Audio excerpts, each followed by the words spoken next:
Hello students, स्वागत है आप सभी का मेरे यूट्यूब चैनल स्टडी पैराडाइज के इस नए वीडियो में। आज की इस वीडियो में हम कक्षा 6वीं की गणित की 8 ग्रेड में अध्याय 9 जिसका नाम है आंकड़ों का प्रबंधन के सभी प्रश्नों का हल इस वीडियो में देखेंगे।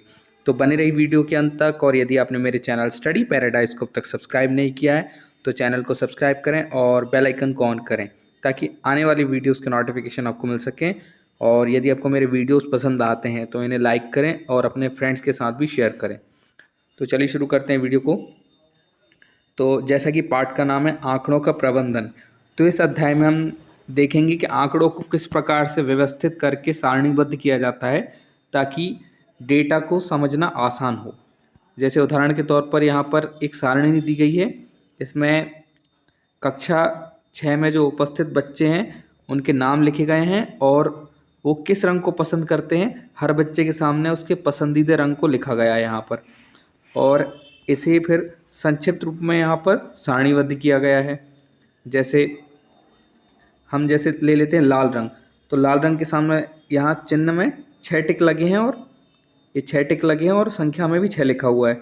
तो जैसा कि आप देख पा रहे हैं यहाँ पर 1, 2, 3, 4, 5 और 6, इन 6 बच्चों के द्वारा लाल रंग को पसंद किया जाता है, जिनके नाम हैं राबिया, सोनू, हकीफ़, शबनम और राखी। इसी प्रकार हमें अन्य रंगों के लिए भी यहाँ पर संख्या दी गई है। तो इस प्रकार से हम इसे आसानी से समझ सकते हैं कि कक्षा में कितने विद्यार्थी किस रंग को पसंद करते हैं। आगे आते हैं। इसमें यहाँ पर हमें टैली चिन्ह की सहायता से भी संख्याओं को दर्शाना रहेगा। टैली चिन्ह में हम कुछ इस प्रकार दर्शाते हैं। जैसे 1 को ऐसे दर्शाएंगे, 2 को इस प्रकार, 3 को इस प्रकार, 4 को इस प्रकार और संख्या 5 को हम कुछ इस प्रकार दर्शाएंगे।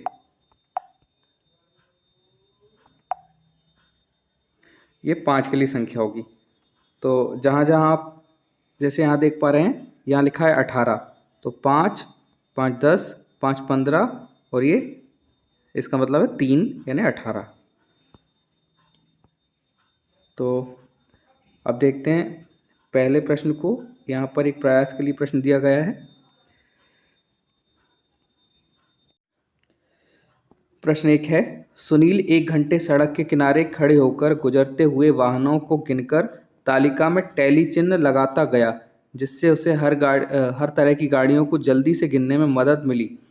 इस तालिका को देखकर निम्नलिखित प्रश्नों के उत्तर दीजिए। तो हमें एक तरफ वाहन का नाम दिया गया है, फिर उसके लिए टैली चिन्ह और टैली चिन्ह के अनुसार वाहनों की संख्या। जैसे साइकिल के लिए यहाँ संख्या दी गई है 28 और टैली चिन्ह भी 28 बने हैं।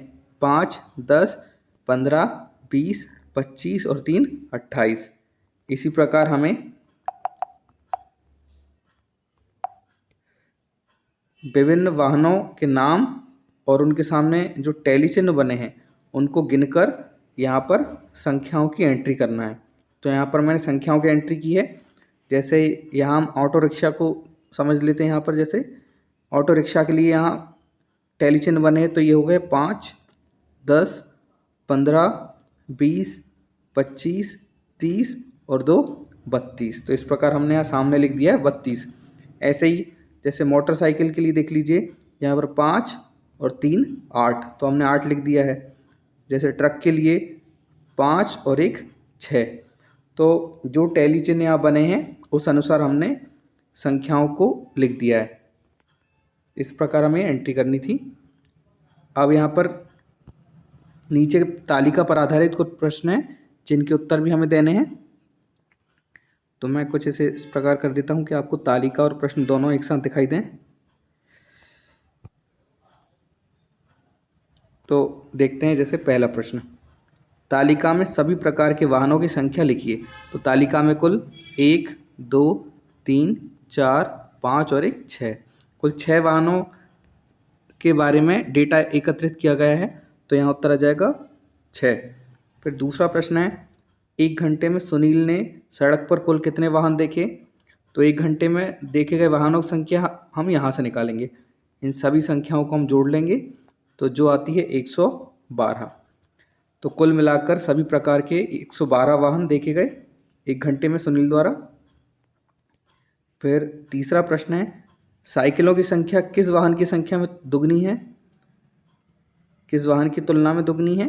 तो साइकिलों की संख्या देखते हैं हम। साइकिलों की संख्या यहाँ पर 28 और किस वाहन की संख्या में दुगनी है? तो ये बस जो कि है 14 की तुलना में दुगनी है। यानी बस 1 घंटे में 14 देखी गई, जबकि उसी की तुलना में दुगनी यानी कि 28 साइकिलें देखी गई।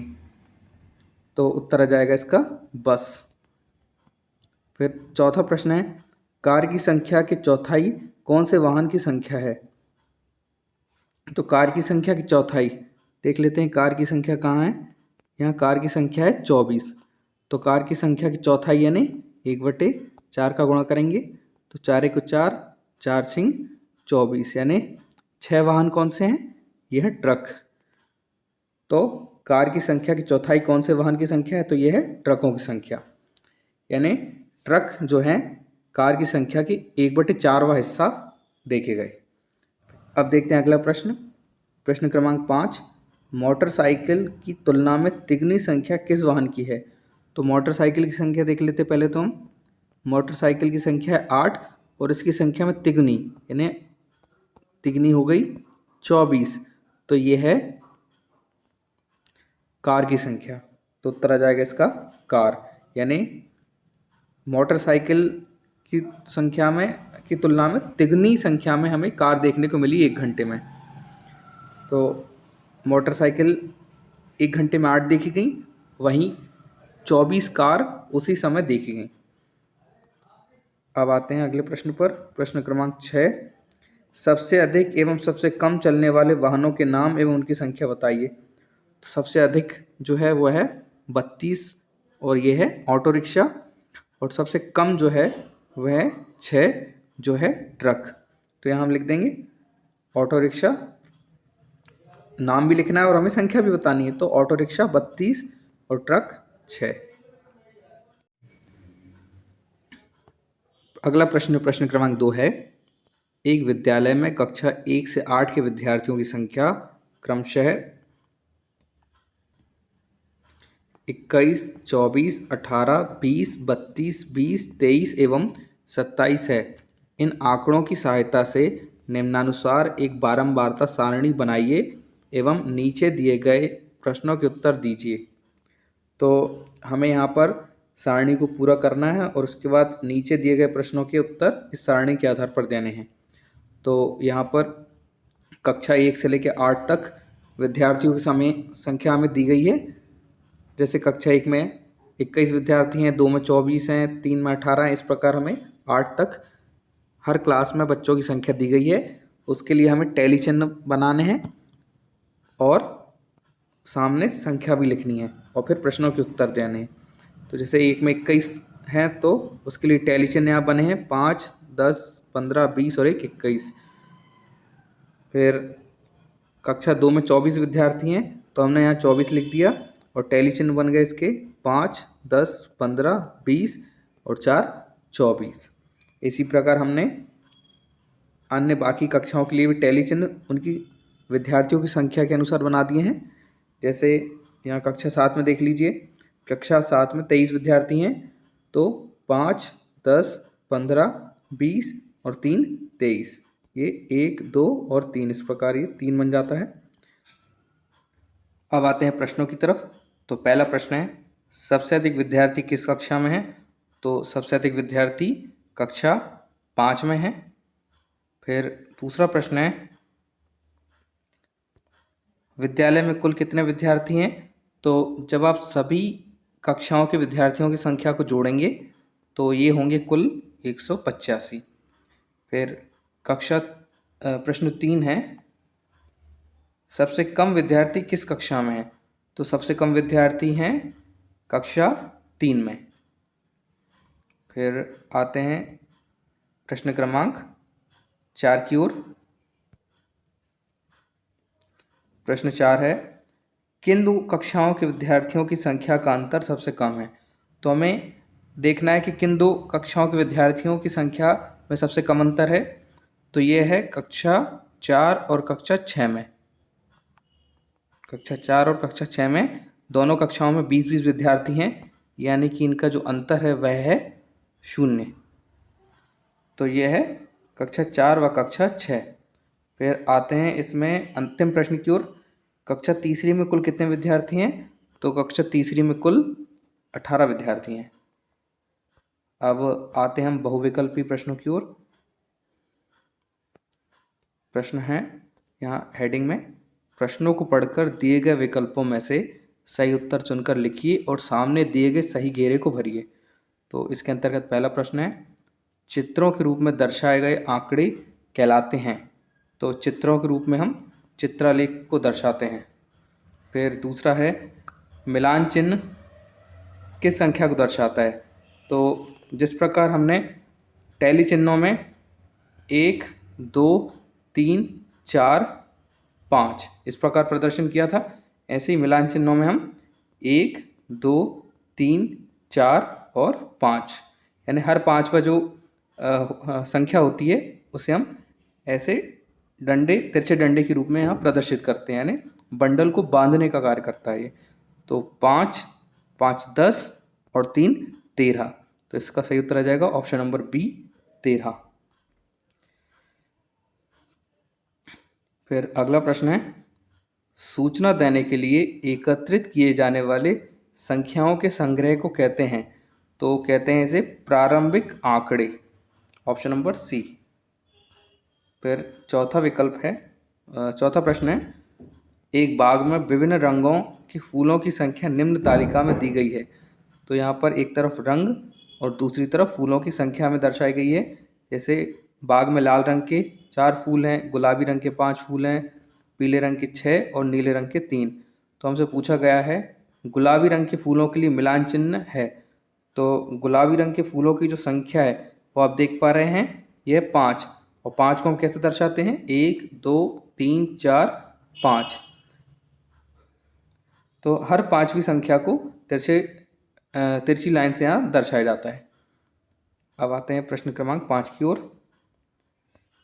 किसी विद्यालय के स्काउट्स की संख्या निम्न चित्रालेख में दी गई है। तो यहाँ पर एक तरफ कक्षा 6, 7 और 8 और स्काउट्स की संख्या के लिए यहाँ पर चित्र बने हैं, जहाँ एक चित्र 7 स्काउट्स को दर्शा रहा है और यहाँ अलग अलग कक्षाओं के लिए अलग अलग संख्या में चित्र बने हैं। और नीचे प्रश्न है, यदि जो एक चिन्ह है बराबर 7 स्काउट्स, तो कक्षा 7 के स्काउट्स की संख्या होगी। तो कक्षा 7 में कितने चित्र हैं ये देख लेते हैं पहले, 1, 2, 3, 4, 5। तो कुल 5 चित्र बने हैं और एक चित्र जो है वह 7 विद्यार्थियों या 7 स्काउट्स को दर्शा रहा है। तो कुल मिलाकर कक्षा 7 में 35 स्काउट्स हैं, यानी ऑप्शन नंबर डी। फिर आते हैं हम प्रश्नों के हल की ओर। नीचे दिए गए प्रश्नों को हल कीजिए। इसके अंतर्गत प्रश्न क्रमांक 6 है, यदि चित्र बराबर 10 हो तो जो 4 चित्र हैं इनका मान होगा। तो एक चित्र का मान है 10 और कुल कितने चित्र हैं, 4।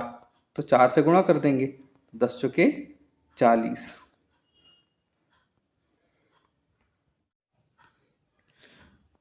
प्रश्न क्रमांक 7 है, एक मैच में 11 खिलाड़ियों ने निम्नानुसार रन बनाए जिसकी सारणी निम्नानुसार है। तो यहाँ पर हमें 2 पंक्तियाँ दी गई हैं। पहली पंक्ति में खिलाड़ी क्रमांक दिए गए हैं और दूसरी पंक्ति में बनाए गए रनों की संख्या, यानी पहले खिलाड़ी ने 4 रन, दूसरे खिलाड़ी ने 7 रन, इस प्रकार 10वें खिलाड़ी ने 5 रन, 11वें खिलाड़ी ने 3 रन ऐसे बनाए हैं। और नीचे पूछा गया है, सबसे अधिक रन बनाने वाले खिलाड़ी की रन संख्या के लिए टैली चिन्ह यानी कि मिलान चिन्ह बनाइए। तो सबसे अधिक रन बनाए हैं खिलाड़ी क्रमांक 7 ने, जो कि 20 रन है। तो हम 20 रनों के लिए टैली चिन्ह यहाँ पर बनाएंगे। तो यहाँ पर चारों टैली चिन्ह एक से बनेंगे क्योंकि एक टैली चिन्ह 5 को दर्शाता है। तो इस प्रकार हम 4 टैली चिन्ह यहाँ पर बना देंगे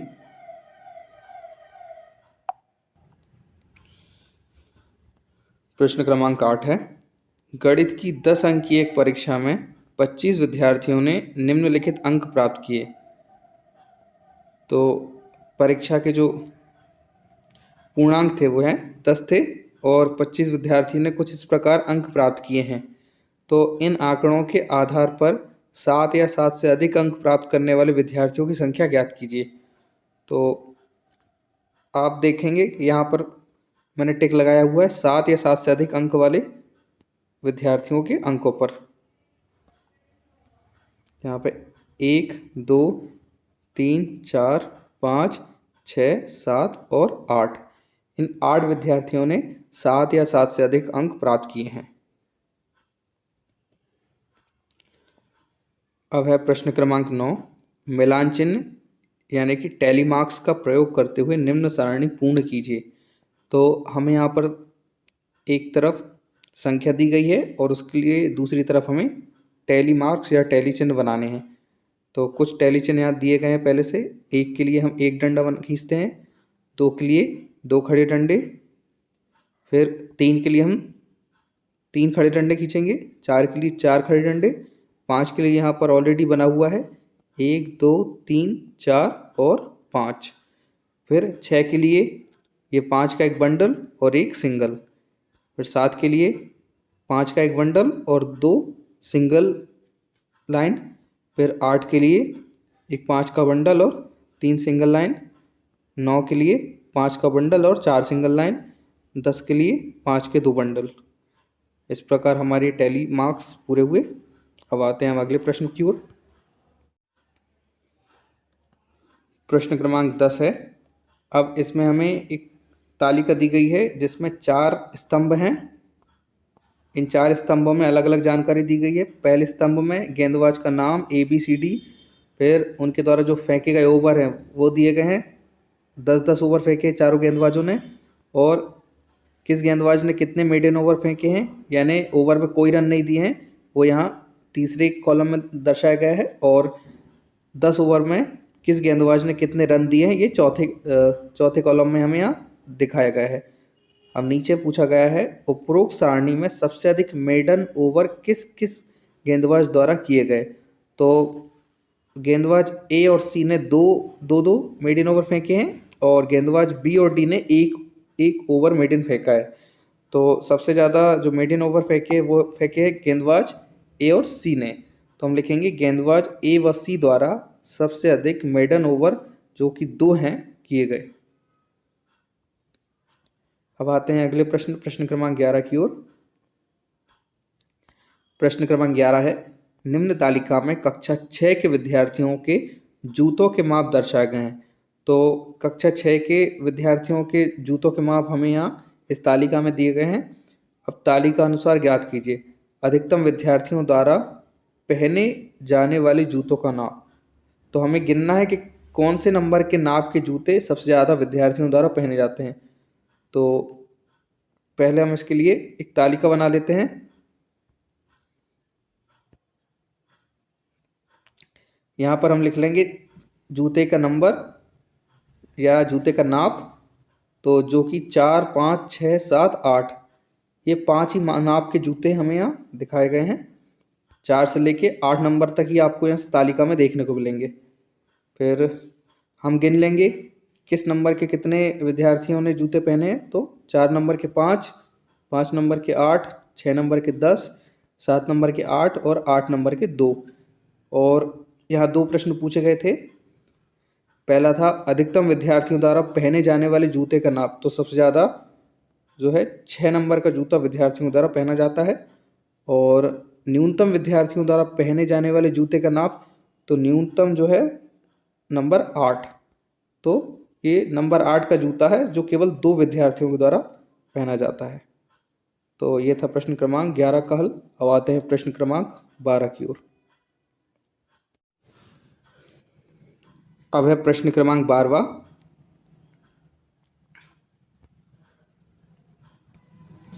किसी विद्यालय में कक्षा 6 से 8 तक के विद्यार्थियों का यह जानने के लिए सर्वेक्षण किया गया कि उन्हें कौन सा विषय पसंद है। प्राप्त आंकड़ों को चित्रालेख में निम्नानुसार प्रदर्शित किया गया है।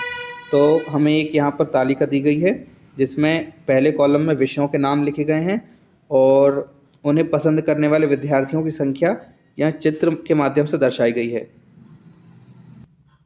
जैसे यहाँ एक चित्र का मतलब है 50 विद्यार्थी, यानी हिंदी को पसंद करने वाले विद्यार्थियों की संख्या हम यहाँ से याद कर सकते हैं कि 4 चित्र बने हैं, मतलब 4 गुणित 50, यानी कि 200 विद्यार्थी हिंदी को पसंद करते हैं।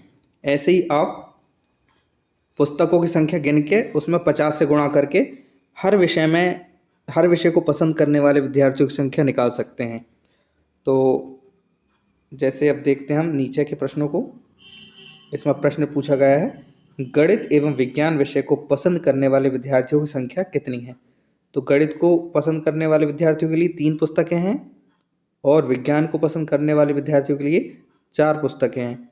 तो इनने पूछा है गणित और विज्ञान को पसंद करने वाले विद्यार्थियों की संख्या, तो दोनों को जोड़ लेते हैं तो वो आता है 7, यानी 7 चित्र हैं और एक चित्र का मतलब है 50 विद्यार्थी।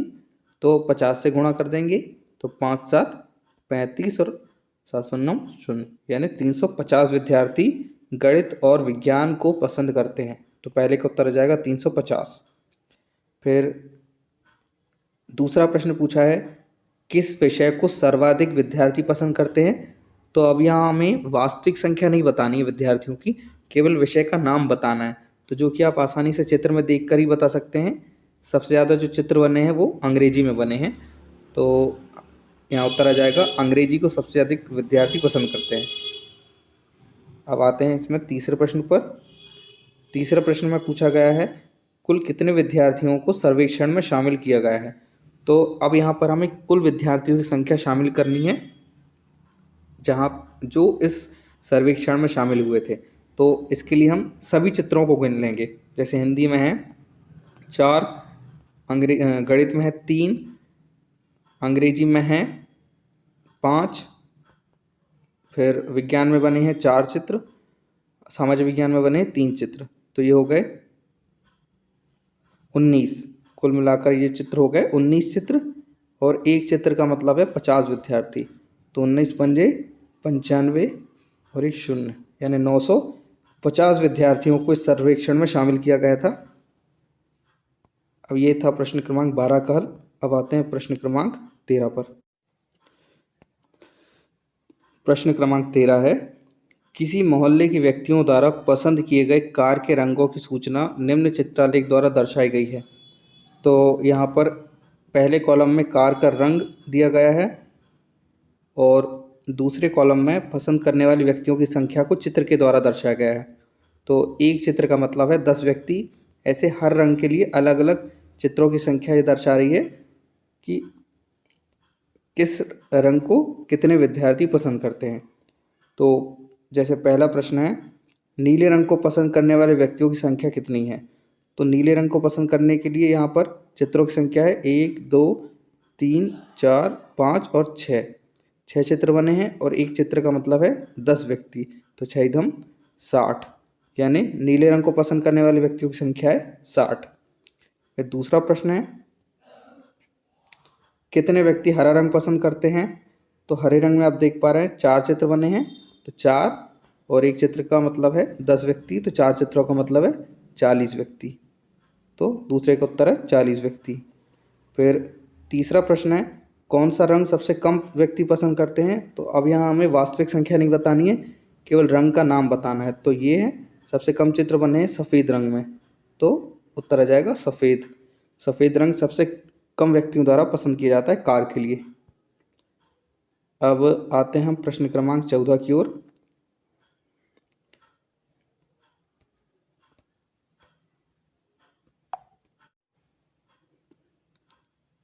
प्रश्न 14 है, किसी वर्ष के प्रथम 4 महीनों में किसी विश्राम गृह के लिए खरीदे गए बिजली के बल्बों की संख्या निम्नलिखित चित्रालेख द्वारा प्रदर्शित है। तो पहले कॉलम में महीनों के नाम लिखे हैं, फिर ये दूसरे कॉलम में विश्राम गृह के लिए खरीदे गए बल्बों की संख्या दर्शाई गई है।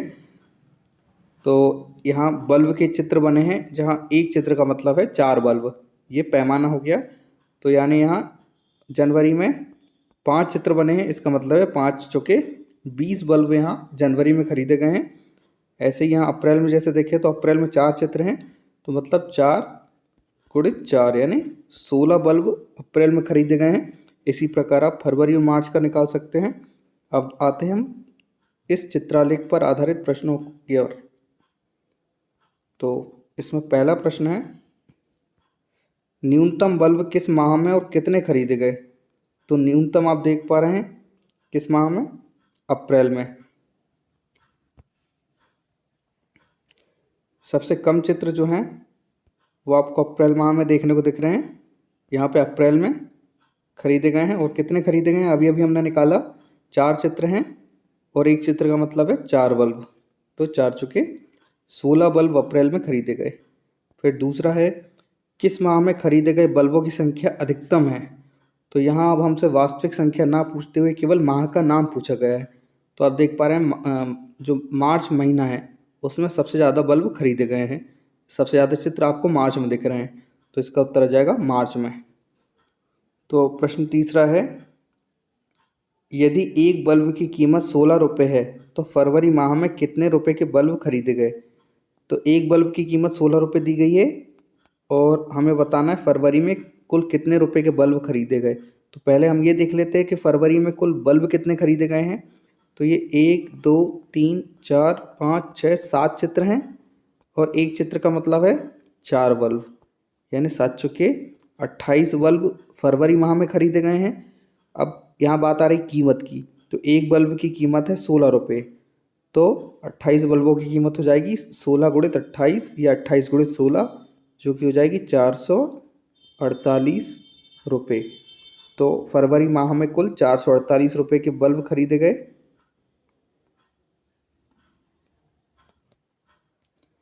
फिर प्रश्न क्रमांक 6 है, बल्बों के खपत के घटते क्रम के आधार पर माहों को लिखिए।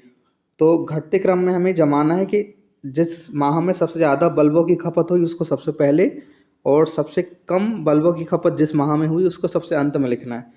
तो सबसे पहले आ जाएगा मार्च, मार्च में सबसे ज़्यादा खपत हुई है बल्बों की। फिर मार्च से कम खपत हुई है फरवरी में, तो दूसरे नंबर पर फरवरी आ जाएगा। फरवरी से कम खपत हुई है जनवरी में, और सबसे कम खपत हुई है अप्रैल में, तो अप्रैल सबसे अंत में आ जाएगा। तो ये था हमारे प्रश्न क्रमांक 14 का हल।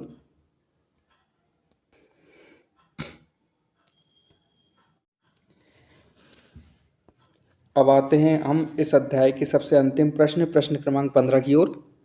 एक पासे यानी कि डाइस को 30 बार उछालिए एवं प्राप्त संख्या को निम्न सारणी में लिखिए। तो हम पासे को उछालते हैं और हमें कुछ इस प्रकार 1 से लेकर 6 तक अंकों की प्राप्ति होती है। ये अंक जो मैंने लिखे हैं आपके द्वारा प्राप्त अंकों से भिन्न हो सकते हैं, क्योंकि हर बार हम पासा उछालेंगे तो हमें अलग अंकों की प्राप्ति होगी। तो इस प्रकार जब मैंने 30 बार पासे को उछाला तो मुझे इस प्रकार अंकों की प्राप्ति हुई है। अब मुझे बनाई गई सारणी के आधार पर नीचे दिए गए प्रश्नों के हल करने हैं। तो इसमें नीचे दिया है, अब एक सारणी बनाइए और आंकड़ों को मिलान चिन्हों को प्रयोग करके ज्ञात कीजिए। तो न्यूनतम बार आने वाली संख्या और अधिकतम बार आने वाली संख्या। तो इन दोनों प्रश्नों के उत्तर देने से पहले हम 1 से लेकर 6 तक अंक कितनी कितनी बार आए हैं उसके लिए मिलान चिन्ह और उनकी संख्या लिख लेंगे। तो यहाँ पर मैंने मिलान चिन्ह और संख्या लिख लिए, और सारणी को बनाने के बाद मैं इन प्रश्नों के उत्तर आसानी से दे पाऊंगा। जैसे पहले प्रश्न का उत्तर है, न्यूनतम बार जो आने वाला अंक है वह है 6, जो केवल 2 बार आया, और अधिकतम बार आने वाले अंक जो हैं 3 अंक ऐसे हैं जो बराबर संख्या में आए हैं, जो हैं 2, 3 और 5।